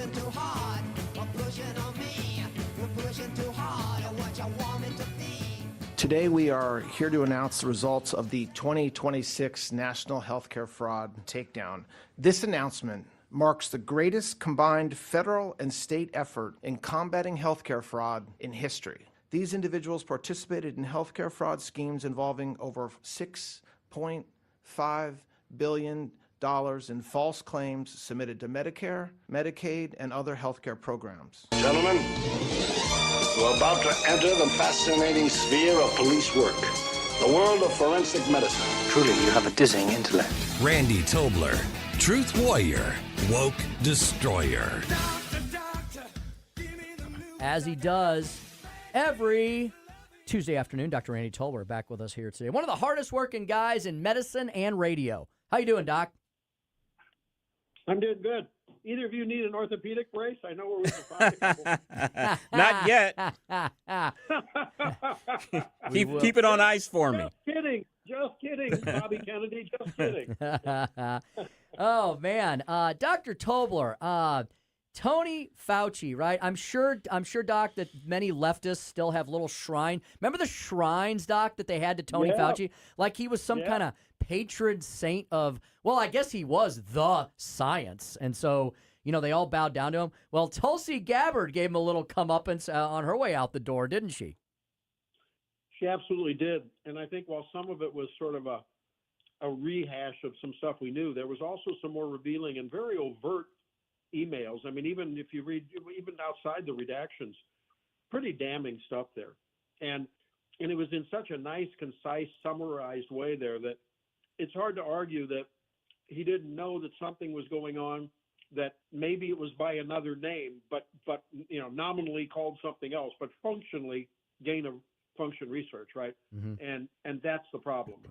It was just, you can argue there's good, very vigorous, genuine discussion that needs to be had about whether that's something that we should be engaged in to stay ahead of our enemies, because they're doing it, and to understand what they're doing. But it's another thing to not be transparent about it. When you're asked about it, just come clean and say, yeah, we have to do it, and here's why, and here's the reason. If you don't want me to do it, I'll stop. And, that's the problem. I mean, Obama tried to stop him, in fact, but they found an end around. And that's what's so sad. And, of course, doing it in places where, I mean, it's like, why don't we just set up a bio lab in Iran? Sounds like a good idea. China's second best. Why not? They're our friends, too. I mean, you got to be kidding me. It makes no common sense. It's not good medical sense, because you can't trust a lot of the research coming out of that place, because they've got nefarious motives, nefarious means. They're manipulated by the government. And, the whole thing is such a disaster. And unfortunately, I think it may put a little bit of a lid on what could be very helpful research to understand sort of what can be, so that we're prepared for it in case it does happen. Dr. Tobler, I want to get your latest thoughts on the peace talks with Iran. Today, the vice president said yesterday, that Iran had agreed to let nuclear inspectors back into the country. But this morning, their foreign minister said they had no plans to do so. And then Tehran's chief negotiator said that it plans to make vessels going through the Strait of Hormuz buy insurance. And Lloyd's of London is basically saying that is a toll. Your thoughts on these negotiations so far? Well, I think all of us were worried that there really hadn't been much negotiated except letting Iran have their oil revenues. And the rest was still back where we were, essentially, back before the war started. With to be fair, the proviso that, Trump has now shown them that he means business and he will exert pressure, whether it's economic or kinetic or both. But sadly, I just think if we didn't have the midterms here, I would not be as disturbed about this, right? Staring at the ceiling, wondering like, man alive, it's just, the clock is ticking, and it's ticking ever faster towards the midterms. And unless something gets solved, at a minimum, it's going to be a rhetorical tool for the left to use. And now we're seeing some on the right. Overtly, they've 4 or 5 senators voted, on this war powers resolution, which is just a statement today. But I don't know. I guess it's the show me in me, right? The show me Missouri guy in me. It's like, I don't really care what the Iranians say. And to be honest with you, I don't really care what Donald Trump says. I want to know what can be done, what should be done, what will be done. And until I see it, it's a spectacle. It's like going to the theater. You don't have to buy a ticket for this one. It's pretty interesting. Mm-hmm. Dr. Randy Tobler, our guest here this afternoon. Doc, the healthcare fraud that we have been seeing all across the country, we're in the tens of billions now. When you consider only what's been discovered in Minnesota, what the Justice Department came out with today, and then California, We're in the tens of billions of dollars. Doc, isn't this horrible? Because this is the type of money that's supposed to go to the social safety net, right? The ones that Republicans claim that we really want to help out. Well, apparently there's a lot of people who are stealing that money, diverting that money, using that money for nefarious means, and so it doesn't get to go where it needs to go, which means we have to pump good money after bad into the system. You're right. And here's the real sinister, hurt everyone in the country problem that's going to derive from this. And it's derived from past, fraud and mistakes and things that people have made, and then regulations to try to, you get a few bad apples and they regulate the whole industry. I think this one is going to result in yet another layer and more scrutiny of the vast majority of doctors that are not committing fraud, that are not ordering orthopedic braces for people that are running marathons. That are not putting people in hospice who just have a sinus infection, right?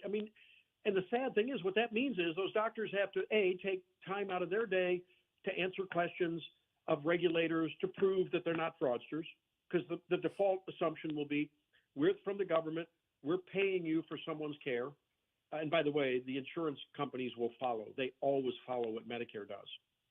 And so everyone will now be answering to these third-party payers, and your doctor will be doing less and less and less research and thinking on your case. And they're going to have to hire more people, which means either they're going to have to, they can't do much about reimbursement because we're in a cost-fixed environment. So what that means is the 15 minutes they spend with you now is going to be whittled to 10 minutes because they're going to have to see more patients to pay the bills for 3 or 4 more staff members in their office to deal with all the oversight and the regulation and the reporting to prove that they're not fraudsters. So I think this is going to have a really, it's going to be difficult to get your arms around, and I'm sure, the economists and the accountants can probably figure this out someday. But the extra burden that this is going to bear, because now, what was it, a month or so ago, Governor Keogh got, like all the other governors, got a message from the White House or from HHS saying, hey, within 10 days, we need to have your plan for proving that, your Medicaid people are doing the right thing and that, they're all good people. Well, that's going to strike fear into the heart of everyone working in a medical office. They're already pretty depressed and tyrannized. I got to be honest with you. There's just a lot of funk going on in the medical industry now. And Tim, think about it. If people, I don't know if you're still practicing law or not, but if you are, your friends that are doing that, if people got their law services from a government payer or from an insurance payer, and you were then accountable to them and not to your client. Can you imagine the extra? You'd need 5 paralegals. You'd need to have people, working in your office to prove every time you wrote a brief. You'd have to have it approved by the government. You'd have to send in a code for the brief. Imagine what that would do to the cost of legal care. And so your normal $1,000 an hour, I may have undershot there. Your normal $1,000 an hour would have gone to $1,500. That's a good analogy. You're a $1,000 an hour lawyer anyway, but maybe, I'm sorry, I didn't mean to insult you. But you know what I mean? Yes. And that's the problem. When we've taken the direct economic and professional relationship in a professional episode, when we've taken that direct relationship and diluted it with third-party payers, you have created automatically a system that is just ripe. It is miracle-grow, fertilized potting soil ready to grow weeds. And that's the problem. And you see the weeds here. And, it makes me so sick because all of us who saw as government got more and more into our healthcare and into our face, it's just like, damn, can I just take care of patients instead of take care of the government to prove I'm not a criminal? That's what's going to happen, and it's going to distract people, and I think it's going to erode care and make it more expensive, sadly, for all of us, not just the bad guys.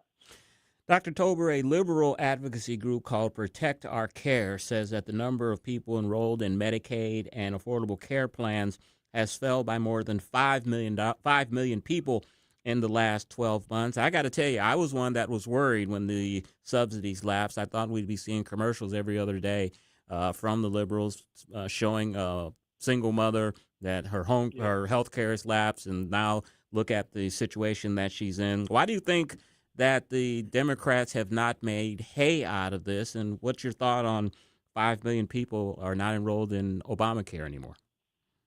Yeah, well, they're probably getting better care by just going to a doctor and saying, hey, can you please provide me some economical care and invest a little time in me, and I'm just going to pay you directly. Oh, guess what? I know a little bit about that. I see the working poor all the time, and they're happy to pay their doctor who invests in them because he's not having to spend time arguing with insurance companies. Now, not everyone can afford that. But there's a lot of people that were sort of in that expanded Medicaid, what is it, up to 300% of the federal poverty level by virtue of Medicaid expansion, that while they're certainly not going to, they're not going to go to a practice that has wine in the water cooler. They're going to go to a blue-collar direct primary care practice, or they're going to pay direct cash for their tests, and they're going to be smart, savvy healthcare shoppers. They're probably going to do a little more preventive healthcare because they did that and they had a little time with their doctor. I'm telling you, there is such a better way for these people.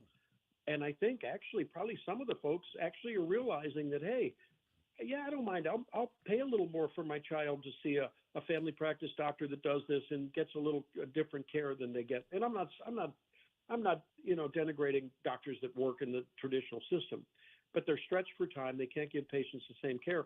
And a lot of people realize, hey, there's a value proposition in medical care if you just let the market work the way it could. I'm not troubled by those numbers at all. Those people will find care. There are people to take care of them. And if they need emergent care, no one gets turned away at the emergency room door. There's a way to make this happen. So I think that was a lot of bluster. And it turns out it was like the Roman candle you lit and nothing happened. Maybe one of the shots came out, not the other 10. So the Dems lost their rhetorical, weaponry there. Doc, is one of the good things that's come out of the very controversial RFK Jr. stint at Health and Human Services the fact that we do seem to be talking about and perhaps focused on proper nutrition more than we ever have, right? We're America's great, right? We've got everything here, land of plenty. But in our zeal to have a 24/7 lifestyle, we kind of don't pay attention to what's in our food, right? And Doc, there was a new study that came out, a long study, an 8-year study that showed that many common food preservatives may contribute to higher risks of high blood pressure and cardiovascular disease. Yeah, a lot of that because it disrupts the microbiome, and we joke around a lot about it. But I mean, I'll tell you, I came home a little early today. We had a little early close in the office and had some stuff to do at home, and I was thinking, man, I'm hungry. I didn't eat lunch, and I did the White House maneuver. You hear they're eating sauerkraut. I pulled out some sauerkraut, had a little beef jerky, small slice of cheese. That was it. And it was, well, because it's real food and your body recognizes that, you get fuller quicker, so you don't fat binge on half a bag of Doritos. Well, I mean, we've all been there and done that, and that's all engineered, by the way, to make sure you can not only just eat one. I guess that's the Lay's potato chip. But I think that when you eat real food and your body sees it, and that's been the beautiful message. I remember that presser, what was it, over the fall, when they just eat real food. Just eat real food. And if you eat real food, your body knows it, and it doesn't keep the drive to keep eating something in search of real food. That's how these things work. They trick your body into keep eating calories, but realizing you're not getting nutrition. There's a big difference between just naked calories and nutrition. And I think it's a great thing to see. And I think people are realizing too that it's a myth that if you don't have means you can't eat healthy. That's just balderdash. It's not true, because as I said, when you eat well and you eat real food, you don't have to buy as much because it's more satiating and your body tells you so. Dr. Tobler, humankind may have finally found the fountain of youth. The world's first human trial of whether a drug can essentially make a person's cells younger is underway. It's called cellular reprogramming.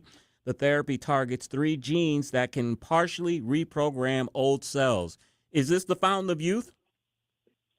Well, it also, I saw that story, and the first thing that I thought was, how are we going to selectively target our non-cancerous cells. Mm. Because our body has a way of taking precancerous or cancerous cells and recognizing it as a foreign invader, and the immune system says, alarms go up and gobbles them up before they can develop into a clone that develops into a tumor.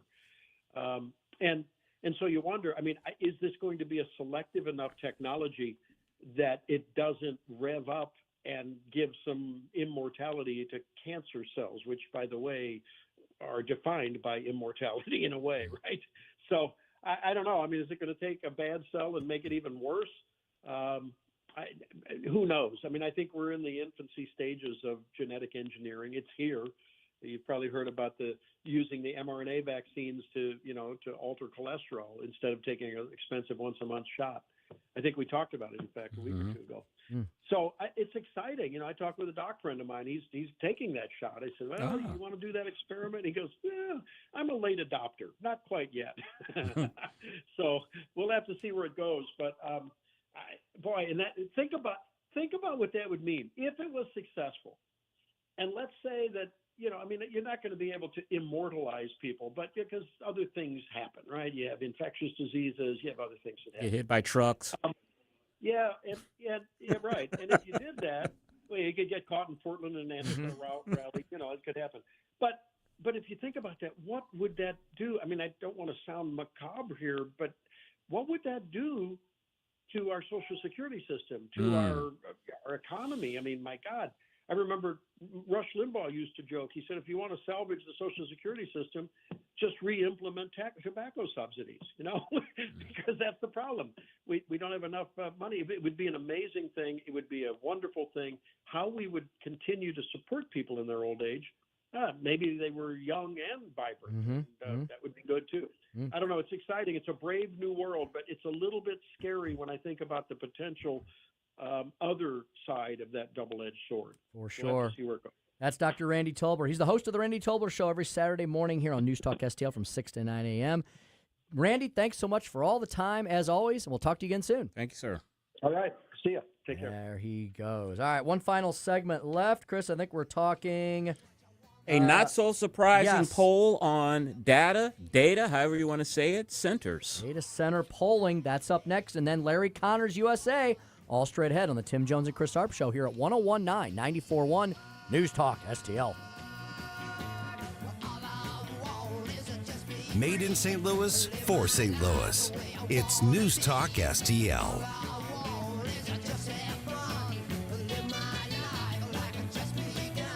From the News Talk STL Weather Center. It's a beautiful sunny day out there. High temperatures in the low 80s. The humidity not bad at all. It's in the moderate range. And with all that sunshine, going to be beautiful. Very nice at the ballpark this evening with temperatures in the 70s. And again, not too muggy. Overnight lows in the 60s. Now showers and thunderstorms return to the forecast tomorrow as high temperatures reach into the low to mid 80s. In the First Alert Weather Center, I'm KMOV meteorologist Kent Earhart.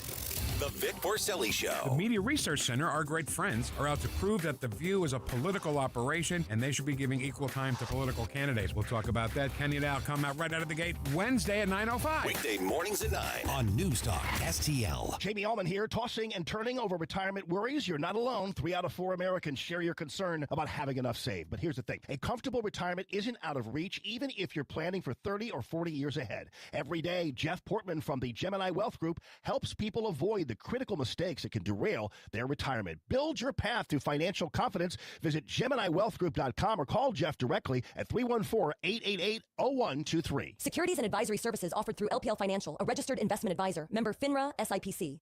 News Talk STL is turning 5, and you're invited to the party.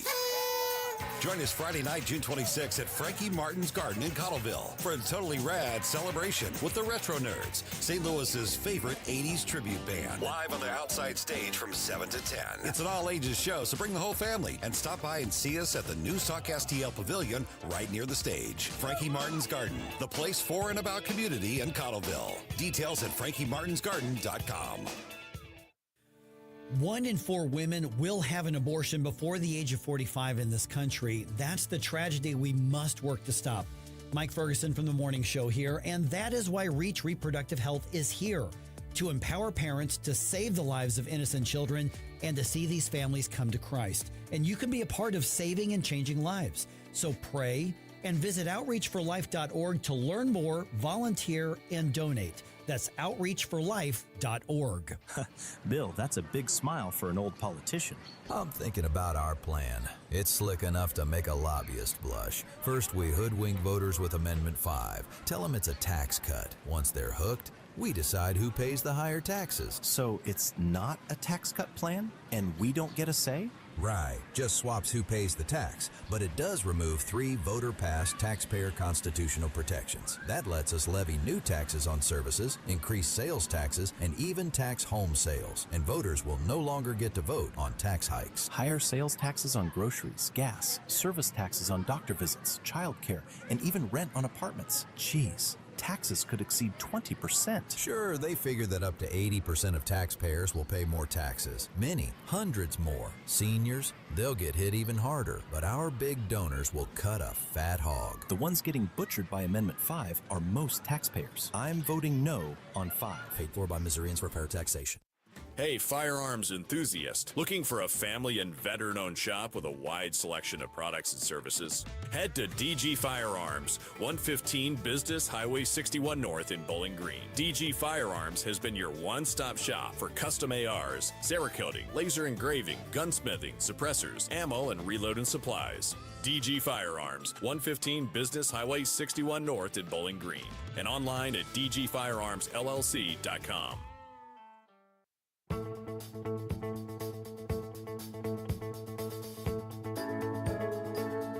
Tim Jones and Chris Arps in the afternoon.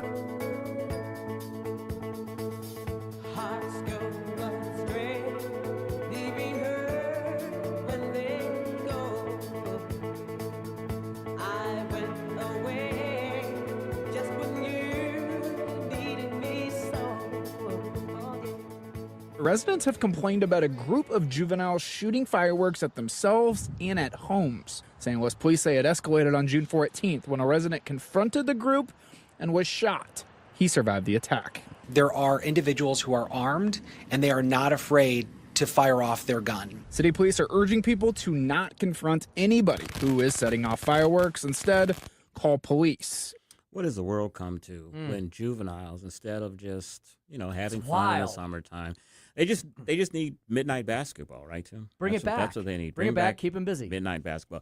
If you haven't noticed today, all of our music has been 60s theme music. My father-in-law listens to the 60s channel on XM radio, or Sirius, whichever one it is. I feel like I'm riding with my father-in-law.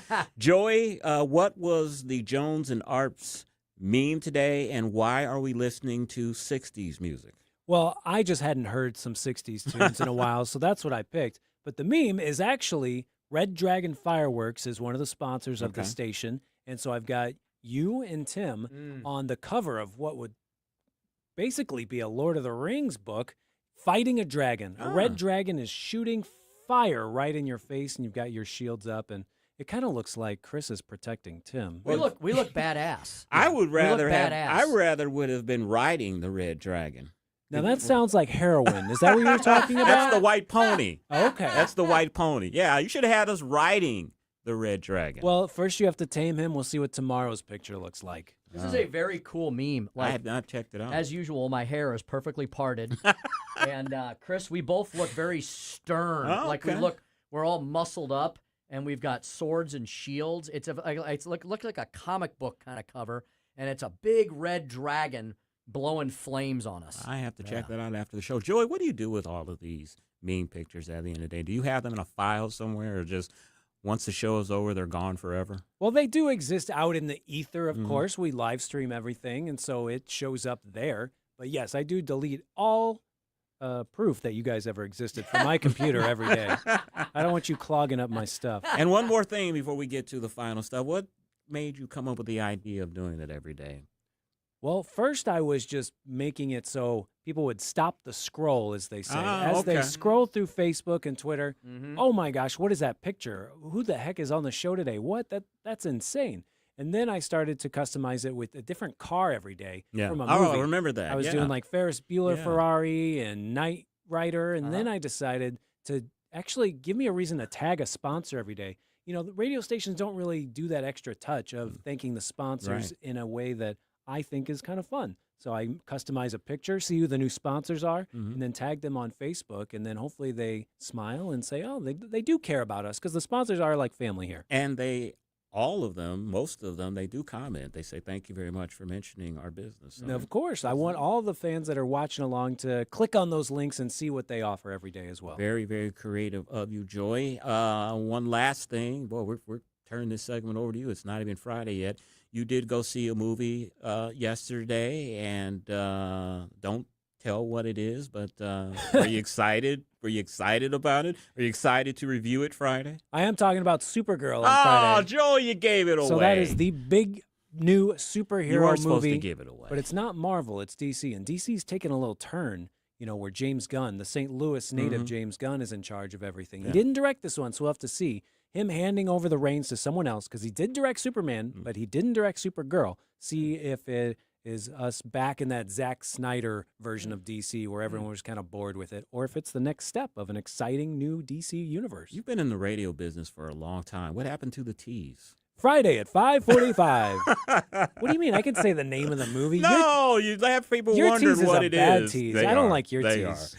All right, Tim and Joey, Milltown, that is a survey company, surveyed 6,872 registered voters between May 10th and May 20th.